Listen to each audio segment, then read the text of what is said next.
Hi hello வணக்கம். நான் கணபதி. எல்லாரும் எப்படி இருக்கீங்க? எஸ்எஸ்சி ஜிடிக்கு சின்சியராக ப்ரிப்பேர் பண்ணிக்கிட்டு இருப்பீங்க.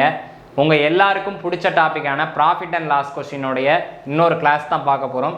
இதில் நான் சொன்ன மாதிரியே நிறைய வகுப்புகள் எடுக்கலாம். ஏன்னா ஒரு 4 கொஸ்டின் வரைக்கும் கேட்குறாங்க பட்சத்தில் இந்த டாப்பிக்கில் நிறைய சம் பார்க்கும்போது தான் நமக்கு தெளிவாகும். நான் சொல்லக்கூடிய கான்செப்டை மட்டும் அப்படியே நோட் பண்ணிகிட்டே வாங்க. நிச்சயமாக உங்கள் எல்லாராலையும் எஸ்எஸ்சி ஜிடி எக்ஸாமினேஷனில் சாதிக்க முடியும். உங்கள் எல்லாருக்கும் ஒரு விஷயம், 365 நாள் தொடர்ந்து கணபதி வீடியோ போட்டிருக்கிறான். ஒன்றும் இல்லை, கான்செப்ட் வீடியோ மட்டுமே 365 நாள் போட்டிருக்கோம். அப்டேட்டு அதெல்லாம் தனி. ஒவ்வொரு நாளும் ஏதாவது ஒரு பாடம் கொடுக்கணும் அப்படிங்கிறது தான் என்னுடைய லட்சியமாக இருந்துச்சு. ரொம்ப ஒரு துயரான சம்பவத்தில் தான் ஆரம்பித்தேன். ஆனால் அதை அடுத்து பார்த்தீங்கன்னா நிச்சயமாக முடிஞ்சுது. உங்களாலேயும் எல்லாமே சாதிக்க முடியும். உங்களுடைய சப்போர்ட் இருக்க போய் தான் என்னால் கண்டினியூவாக மூவ் ஆக முடிஞ்சுது. ஓகே, வாங்க கிளாஸ்க்குள்ளே போகலாம். சரி, ஒரு குறிப்பிட்ட விலையில் அடக்க விலை 64% ஆகும். 20% தள்ளுபடிக்கு கொடுக்கப்பட்ட பின் கிடைக்கும் லாப சதவீதத்தை காண்க. இங்கே முதல்ல நல்லா புரிஞ்சுக்கணும். என்னன்னு பார்த்தீங்கன்னா, நமக்கு அமௌண்ட் என்ன, அடக்க விலையினுடைய ரூபாய் என்ன, அதுக்கடுத்து என்ன பார்த்தீங்கன்னா குறிக்கப்பட்ட விலையினுடைய விலை என்ன அப்படிலாம் எதுவுமே கேட்கல. லாப சதவீதம் காணணும் அப்படின்னா நீங்களே ஏதாவது ஒரு மதிப்பு வச்சுனாலும் கண்டுபிடிச்சிக்கலாம். ஓகே, இப்போ ஒரு குறிக்கப்பட்ட விலை, சரியா? அப்போ 3 விலை வரப்போகுது. என்னலாம் லாபம்? ஃபஸ்ட்டு என்னெல்லாம் வேணும்? அடக்க விலை தெரியணும். ஓகே, அடக்க விலை தெரியணும். இங்கிலீஷ்லேயே கொஸ்டின் கேட்டிருந்தீங்க, வேணாலும் நோட் பண்ணிக்க, கொஞ்சம் இறக்கியே வச்சுக்கிறேன். ஓகே, அடக்க விலை தெரியணும். ஏன் அடக்க விலை தெரிஞ்சு, ஒரு பொருள்னா ஒரு பொருளை வாங்குறதுக்கு அப்படின்னு சொல்லி ஒரு ரேட்டு இருக்கும். அப்போ லாப சதவீதத்தை காண்க அப்படின்னு சொல்லிட்டாங்கன்னா விற்பனை விலையும் தேவையாக இருக்குமா? ஏன்னா எவ்வளோ ரூபாய்க்கு விற்றா தான் எவ்வளோ லாபம்னு கண்டுபிடிக்க முடியும். ஸோ விற்ற விலை தெரியணும். சரி, இந்த பொருள் ஒரு குறிக்கப்பட்ட விலை அப்படின்னு சொல்லிட்டாங்க. அப்போ குறித்த விலை அப்படின்னு தெரியணும். ஓகே, சரி, குறித்த விலை. இப்போ நான் என்ன பண்ணுறேன் அப்படின்னு பார்த்தீங்கன்னா, இந்த 3 கான்செப்ட் வந்துருச்சு அப்படின்னாலே நான் குறித்த விலையை 100 ரூபா அப்படின்னு வச்சுக்கிறேன்னு வச்சுக்கோங்களேன். குறித்த விலை இப்போ 100 ரூபா இருக்குது. ஏன் சார் 100 ரூபா வைக்கிறீங்க? எத்தனை ரூபானாலும் வச்சுக்கலாம். 100 ரூபாவில் 10% என்னன்னு கேட்டேன்னா 10 ரூபா. 100 ரூபாவில் 5% என்னன்னு கேட்டேன்னா 5 தான். அப்போ ஒரு கால்குலேஷனுக்காண்டி மட்டும்தான் நம்ம 100 அப்படின்னு வச்சுக்கிறோம். இப்போ பாருங்க என்ன சொல்றாங்கன்னு பார்த்தீங்கன்னா, ஒரு குறிக்கப்பட்ட விலையில் அடக்க விலை 64% ஆகும். அதாவது குறிக்கப்பட்ட விலை என்னவோ அதில் 64% தான். அப்போ 100ல் 64% என்னன்னா 64 தான்.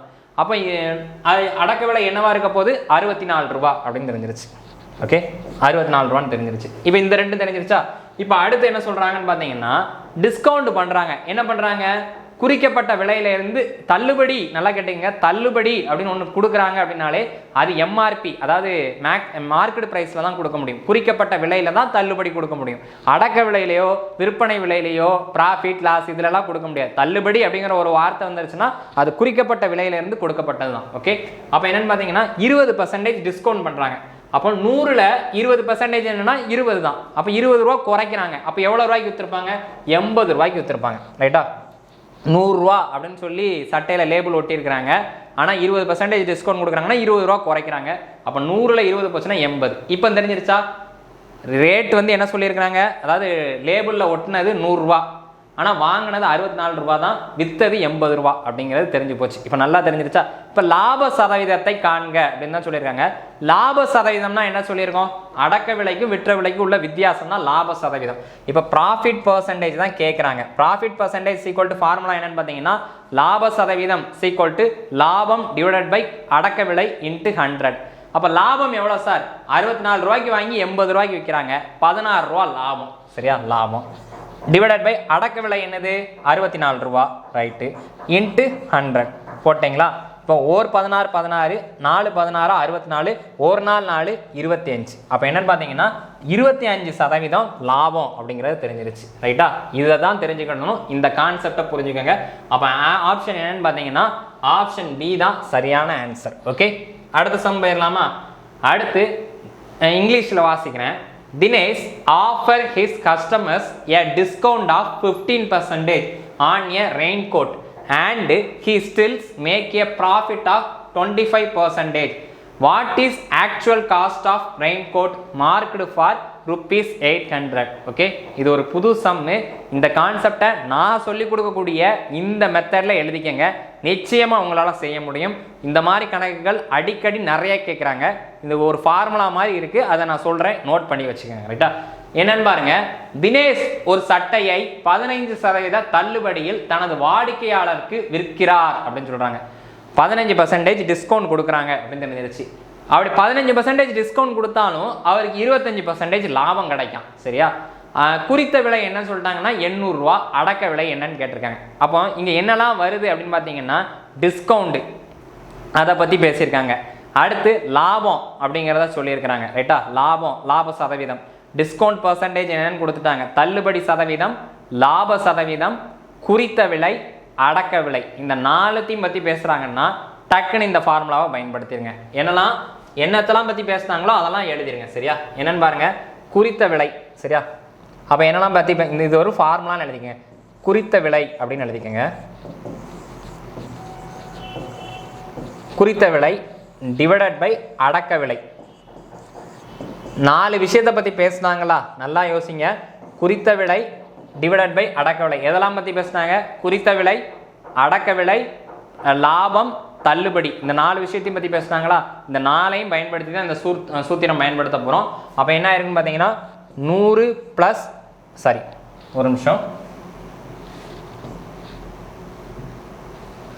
100 ப்ளஸ் ப்ராஃபிட் பர்சன்டேஜ். சரியா? 100 ப்ளஸ் ப்ராஃபிட் பர்சன்டேஜ், லாப சதவீதம்னாலும் போட்டுக்கோங்க.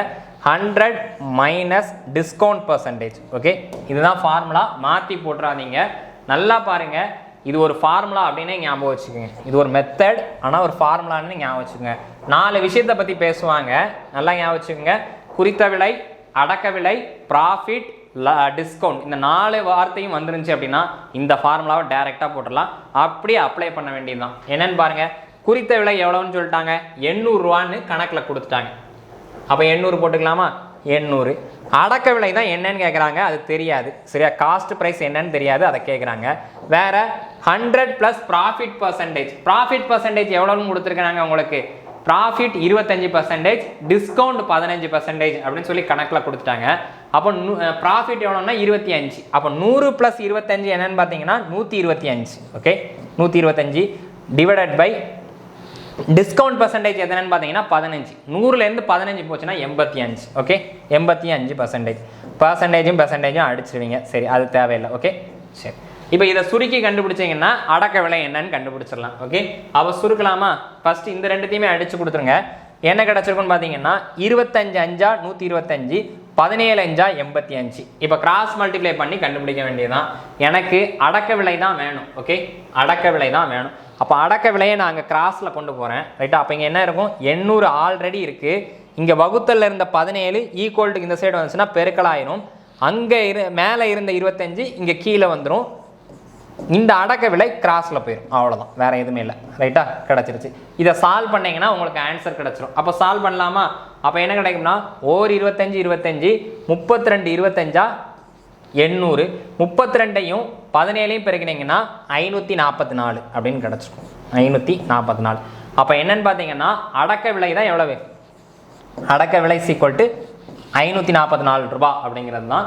நீங்கள் இந்த ஃபார்முலாவை ஞாபகம் வச்சுக்கோங்க. இதை எங்கெல்லாம் போய் கேட்டால் கூட கிடைக்குமான்னு எனக்கு தெரியல. இந்த ஒரு ஃபார்முலா போதும், நிச்சயமாக உங்களால் சால்வ் பண்ணிட முடியும். அப்போ 544 தான் ஆன்சர். 4 விஷயத்தை பற்றி பேசுகிறாங்க. அந்த 4 வச்சு நாமளே ஃபார்முலா கிரியேட் பண்ணிக்கிட்டோம். அடுத்து என்னன்னு பார்த்தீங்கன்னா ரூபாய் 1600 என குறிக்கப்பட்ட ஒரு பொருளை ரோகன் 20% தள்ளுபடியில் வாங்குகிறார். ரைட்டா? அந்த பொருளை 1600க்கு விற்கிறார் எனில் ரோகனின் லாப சதவீதத்தை காண்க. இது சிம்பிளான கணக்கு தான், ஆனால் நிறைய பேர் குழம்பிடுவாங்க. என்னன்னு பார்த்தீங்கன்னா ஃபர்ஸ்ட் என்ன சொல்லியிருக்காங்கன்னா ₹1600 அப்படின்னு சொல்லியிருக்காங்க. ரைட்டா? என்ன சொல்கிறாங்க? ஒரு பொருளோட மார்க்கெட் ப்ரைஸ், இப்போ நான் ஒரு சட்டை வாங்க போகிறேன், அந்த சட்டையோட எம்ஆர்பி வந்து ₹1600 போட்டிருக்கு. நான் ஒரு கடைக்காரர்கிட்ட போட்டு, அண்ணே நமக்கு பார்த்து டிஸ்கவுண்ட் பண்ண மாட்டீங்களா அப்படின்னு கேட்குறேன். சரி தம்பி, ஒரு 20% டிஸ்கவுண்ட் தரேன் அப்படின்னா, அப்போ 100ல் 20% போச்சுன்னா 80%. 80%க்கு எனக்கு விற்றுருப்பார் அவர். இல்லைனா நான் 80%ல் நான் வாங்கியிருக்கேன். 2 நாள் ஒன்று தான். அப்போ 0 0 அடி போயிருக்கும். இப்போ என்ன ஆயிருக்குன்னு பார்த்தீங்கன்னா 16 × 8 என்னன்னு பார்த்தீங்கன்னா 128. 1280. அப்போ நான் என்னன்னு பார்த்தீங்கன்னா 1600 சட்டை போட்டிருந்துச்சு ரேட்டு, நான் டிஸ்கவுண்ட்டில் வாங்கிட்டேன். எவ்வளோக்கு வாங்கிட்டேன்? 1280 ரூபாய்க்கு வாங்கியிருக்கேன். ரைட். இப்போ நான் என்ன பண்ணுறேன், நான் 1280 ரூபாய்க்கு தான் நான் வாங்கியிருக்கேன். இதே சட்டையை நான் கொண்டு போய் 1600 ரூபாய்க்கு விற்கிறேன். அப்போ என்ன ஆயிடுச்சு? இப்போ என்னன்னு பார்த்தீங்கன்னா 1280 ரூபாய்க்கு நான் வாங்கியிருக்கேன். இதுதான் என்னன்னு பார்த்தீங்கன்னா அடக்க விலை. ஆனால் விற்ற விலை நான் இப்போ கொண்டு போய் விற்கும் போது என்ன ஆயிருக்கு அப்படின்னு பார்த்தீங்கன்னா, ஏன் நான் கேட்குறாங்கன்னா ரோகனின் லாப சதவீதம் தான் கேட்குறாங்க, கடைக்காரரின் லாப சதவீதம் கேட்கல, ரோகனின் லாப சதவீதம் தான். அப்போ ரோகன் 1280 ரூபாய்க்கு வாங்கி 1600 ரூபாய்க்கு விற்கிறாங்கன்னு கணக்கில் சொல்லிட்டாங்க. வேணாலும் பாருங்க, என்னன்னு பாருங்க, மறுபடியும் சொல்லிட்டாங்க 1600 குறிக்கப்பட்ட விலையில 20% தள்ளுபடியில் வாங்கி 1600 ரூபாய்க்கு விற்கிறாருன்னு கணக்கிலே கொடுத்துட்டாங்க. அப்போ போட்டுடலாமா? அப்போ விற்ற விலை எவ்வளோன்னு பார்த்தீங்கன்னா 1600 ரூபாய். சரியா? விற்ற விலை. அப்போ லாப சதவீதம் என்ன அப்படின்னு தான் கேட்குறாங்க. லாப சதவீதம் கண்டுபிடிக்கிறதுக்கு ஃபார்முலா என்னன்னா, லாபம் டிவைடட் பை அடக்க விலை இன்ட்டு 100. 1280 ரூபாய்க்கு வாங்கி 1600 ரூபாய்க்கு விற்கிறாங்கன்னா 320 ரூபா லாபமா? அப்போ லாபம் எவ்வளோ? 320 ரூபா டிவைடட் பை அடக்க விலை எவ்வளோன்னு பார்த்தீங்கன்னா 1280 இன்ட்டு 100. ஓகே, போட்டாச்சு. 0 0 என்ன கிடச்சிருக்குன்னா, ஒரு 32 32 4 32 128, ஒரு நாள் 4 25 நாங்க 100. ரைட்டா? அவ்வளோதான். அப்போ என்ன கிடச்சிருக்குன்னு பார்த்தீங்கன்னா 25% அப்படிங்கிறது தான் சரியான ஆன்சர். ஆப்ஷன் சி தான் கரெக்ட். ஓகே, தெளிவாக நோட் பண்ணிக்கோங்க. இவ்வளோ தான். சரியா? ரோகனின் லாப சதவீதம் கேட்க போய் தான் நம்ம இப்படி எழுதியிருக்கோம். நெக்ஸ்ட் என்னன்னு பார்க்கலாம். இங்கிலீஷில் படிக்கிறேன். A dealer professes to sell his article at cost price. ஓகேவா? சிபி ப்ரைஸ்ன்னு போட்டிருப்பேன், காஸ்ட் ப்ரைஸ் அர்த்தம். But he uses a false weight 735 gram for kilogram. The gain percentage of dealer is. நான் நார்மலாக உங்ககிட்ட ஒன்று கேட்குறேன். ஒரு கடையில் எடையில குறைச்சி கொடுத்தா தானே லாபம். நல்லா யோசிங்க. ஒரு கடைக்காரராக நீங்கள் இருக்கிறீங்க. 1 கிலோ சீனி கேட்குற இடத்துல ஒரு 900 கிராம் கொடுத்தீங்கன்னா அப்போ நீங்கள் கொடுக்கக்கூடியது 900 கிராமுக்கான இதுதான். சரியா? 100 கிராம் நீங்கள் தானே ஏமாத்துறீங்க. அதே தான் இங்கேயும் நடக்குது. அப்போ எடையை பொறுத்த வரைக்கும் குறைச்சி கொடுக்கறது தான் என்னன்னு பார்த்தீங்கன்னா காஸ்ட் ப்ரைஸ். குறைச்சி கொடுக்கறது தான் காஸ்ட் ப்ரைஸு. குறைச்சி கொடுத்தா தான் இடையில ஏமாற்றும் போது லாபம் கிடைக்கும்னு அர்த்தம். ரைட்டா? விலையில் குறைச்சி கொடுத்தா அது நஷ்டம், ஆனால் இடையில குறைச்சி கொடுத்தா தான் லாபம். அதை மட்டும் புரிஞ்சுக்கணும். ஓகே, என்ன பண்ணுறாரு, என்னன்னு பண்ணாங்கன்னா, ஓகே என்னன்னு பார்க்கும்போது 1000 கிராம்னு சொல்லி 735 கிராம் தான் கொடுக்குறாரு. எவ்வளோ கொடுக்குறாரு? 735 கிராம் தான் கொடுக்குறாரு. ஆனால் கொடுக்குறது என்னன்னு பார்த்தீங்கன்னா 1 கிலோ ஃபார் கேஜி அப்படின்னு சொல்லியிருக்காங்க. கிலோகிராம் சொல்லியிருக்காங்கன்னா 1 கிலோ ஈக்குவல் டு 1000 கிராம். ஓகேவா? இந்த ரெண்டு தான் ஏமாத்துறாரு. ஃபால்ஸ் வெயிட்டு, ஒரு தவறான எடைக்கல்ல பயன்படுத்தி ஏமாத்துறாரு. ஆனால் கொடுக்கறது எவ்வளோன்னு பார்த்தீங்கன்னா 735. அவர் கைகள்லேருந்து போகக்கூடியது 735. கைகள்லேருந்து போடக்கூடியது தான் காஸ்ட் ப்ரைஸ் அப்படின்னு சொல்லியிருக்கோம். அப்போ 735ங்கிறது காஸ்ட் ப்ரைஸு. செல்லிங் ப்ரைஸ் எவ்வளோன்னா 1000. அப்போ லாபம் தானே. எடையை பொறுத்த வரைக்கும் குறைச்சி கொடுத்தாங்க அப்படிங்கிற கான்செப்ட் வருது. அப்படின்னாலே எடையை பொறுத்த வரைக்கும் ஏமாத்துறாங்கனாலே குறைச்சி தான் மேக்ஸிமம் இருக்க போகுது. அப்போ எடையை பொறுத்தவரை குறைஞ்சி இருக்கக்கூடிய ஆன்சர் தான் காஸ்ட் ப்ரைஸ். அதிகமாக இருக்கிறது தான் என்னது பார்த்தீங்க செல்லிங் ப்ரைஸ். அப்போ 735 ரூபாய்க்கு வாங்கி 1000 ரூபாய்க்கு விற்கிறாங்க அப்படின்னு ஞாபகம் வச்சுங்க. அப்போ லாப சதவீதம் கண்டுபிடிக்கணும். சரியா? ப்ராஃபிட் பர்சன்டேஜுக்கான ஃபார்முலா என்ன அப்படின்னு பார்த்தீங்கன்னா, profit divided by cost price into 100. ரைட்டா? ப்ராஃபிட் எவ்வளவு? 735 வாங்கி 1000 ரூபாய்க்கு விற்கிறாங்க அப்படின்னு வச்சுக்கோங்க. அப்போ எவ்வளோன்னு கிடச்சிருக்குன்னா 265 ரூபா. சரியா? 265 டிவைடட் பை காஸ்ட் ப்ரைஸ் எவ்வளோன்னு தான் இங்கே யோசிக்கணும். 735. Okay, into 100. இதை சால்வ் பண்ணணும். இதை சால்வ் பண்ணுறது கொஞ்சம் கஷ்டமானது தான். 5 டேபிளால் சுருக்கிக்கோங்க. 5 25, 3 15, அடுத்து 14 70, 147. ரைட்டா? வேறு வழியே கிடையாது. இதை வகுத்து தான் ஆகணும். அப்போ என்ன கிடச்சிருக்கும் அப்படின்னு பார்த்தீங்கன்னா, ஒன்றும் இல்லை, 53ஐயும் 100ஐயும் பிரிக்கிறீங்கன்னா 5300 கிடச்சிருக்கும். 5300 147ஆல் வகுத்துருந்தீங்க அப்படின்னீங்கன்னா கண்டிப்பாக உங்களுக்கு 36.05 போய்கிட்டே இருக்கும். ஸோ 36.05 2 தசம எண்கள் வரை காண்க அப்படின்னு தான் சொல்லியிருக்காங்க. புள்ளிக்கு அப்புறம் 2 ஸ்தானம் பார்த்தா போதும். ரைட்டா? 5300 147ஆல் வகுக்கணும். கால்குலேஷன் தான், வேறு எதுவுமே இல்லை. அடுத்து 20வது என்னன்னு பார்த்தீங்கன்னா, 600 ரூபாய்க்கு சரக்குகள் வாங்கப்பட்டால் அதில் 1/5 20% நஷ்டத்திலும் மீதமுள்ளவை எந்த லாப சதவீதத்தில் விற்கப்பட்டால் மொத்த விற்பனையில் லாப சதவீதம் 30% இருக்கும் அப்படிங்கிறது தான் கேள்வியாக இருக்குது. ரொம்ப இம்பார்ட்டண்டான கொஸ்டின், நல்லா நோட் பண்ணிக்கோங்க. ஒரு 5 பொருள் இருக்குன்னு வச்சுக்கோங்களேன், நல்லா கேட்டுக்கங்க. 5 பொருள் இருக்குது, அதில் ஒரு பொருளை மட்டும் எடுத்து என்ன பண்ணுறாங்கன்னா 20% நஷ்டத்தில் விற்றுட்டாங்க. உங்களுக்கு புரிஞ்சுதா?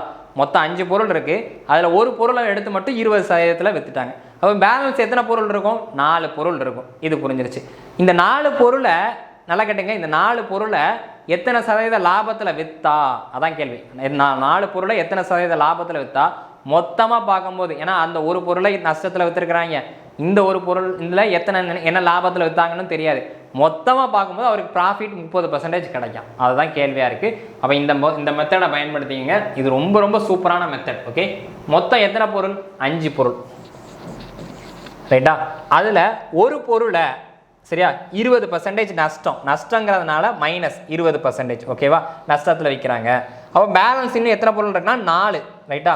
4 பொருள். ஓகே, இதை எத்தனை பர்சன்டேஜ் லாபத்தில் விற்கிறாங்கன்னு கேட்டிங்கன்னா எத்தனைன்னு தெரியாது, அதைத்தான் கண்டுபிடிக்கணும். ஸோ அதை Y% அப்படின்னு வச்சுக்கோங்க, ரைட்டா? வச்சுட்டீங்க. இப்போ இதுதான் overall profit percentage, overall average இந்த மாதிரி கேட்டிருக்காங்க. சரியா?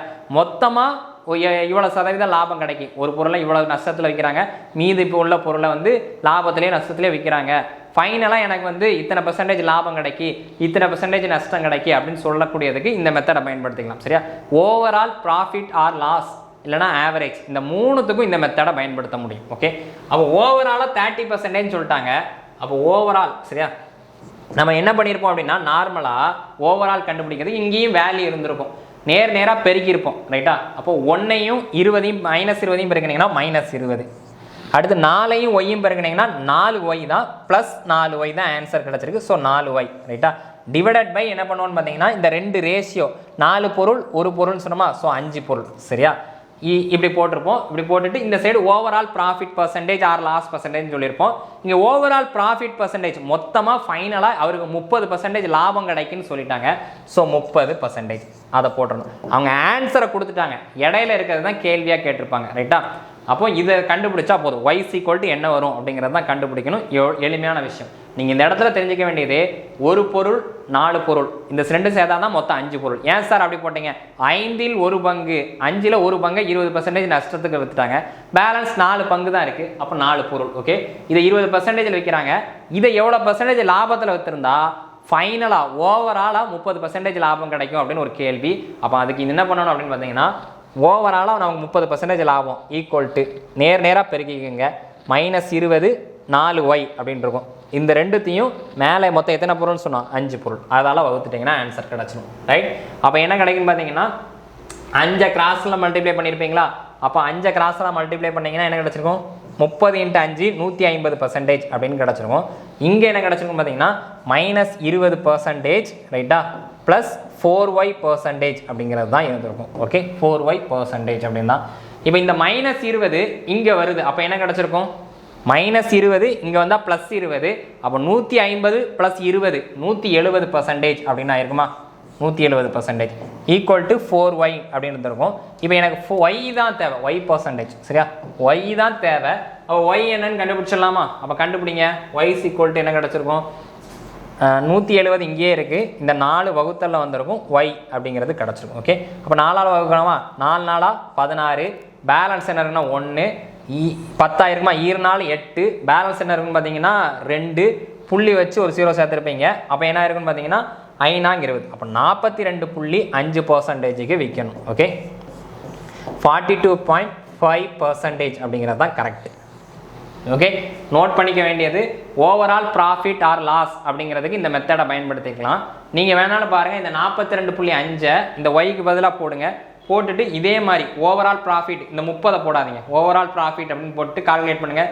1 × -20 20, 42.5 × 4 அதுக்கு ஒரு ஆன்சர் கிடைச்சிருக்கும். டிவைடட் பை 5ன்னு போடுங்க, இந்த 30 அப்படிங்கிற ஆன்சர் கிடைக்கும். ஓகே, அப்போ என்னன்னா எனக்கு ஆன்சர் ஃபைனலாக 42.5ங்கிறது ஆப்ஷன் சி தான் கரெக்ட். ஓகே, இன்றைக்கி நம்ம 2 வித்தியாசமான கான்செப்ட் பார்த்துருந்தோம். என்னென்னு பார்த்தீங்கன்னா, market price divided by cost price equal to 100 + profit percentage divided by 100 - discount percentage. அதாவது என்ன சொல்லியிருந்தோம்?